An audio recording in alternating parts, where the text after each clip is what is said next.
অনেকদিন পর শীর্ষেন্দু মুখোপাধ্যায়ের অদ্ভুতুড়ে সিরিজের একটি গল্প পাগলা সাহেবের কবর সানডে সাসপেন্সে এই প্রবাদ প্রতিম সাহিত্যিকে সাক্ষাৎকার নেওয়ার পরম সৌভাগ্য আমার হয়েছিল। সেখানে ওনাকে আমি জিজ্ঞেস করেছিলাম, এই যে আপনার অদ্ভুতুড়ে সিরিজে দুষ্টু লোকেরা ঠিক ততটাও দুষ্টু নয়, এর ব্যাখ্যা আপনি কিভাবে করেন?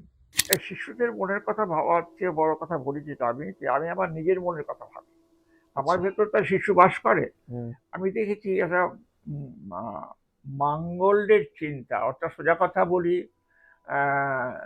ধরো একটা লোক খারাপ কাজ করছে, তো লোকটার মধ্যে তো পুত্রস্নেহ আছে, লোকটার মধ্যে হয়তো অনেক ভালো জিনিসও আছে, অর্থাৎ তার মধ্যে ভালো এবং খারাপ দুটোই আছে, তার মধ্যে হয়তো খারাপটা একটু শক্তিশালী হয়ে উঠেছে, আর ভালোটা হয়তো খানিকটা নেমে গেছে।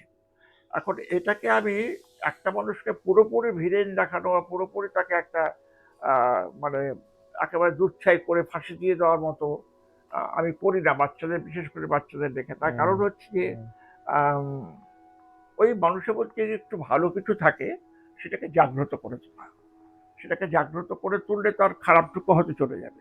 যে কারণে তোমার গোসাই বাগানের ভূতের যে লোকটা অত খারাপ কাজ করলো, তাকেও আহ, হুম। মানে জেল ফেল দেওয়া হলো না, তাকে আহ, দপ্তরের কাজ দেওয়া হলো হ্যাঁ। স্কুলে।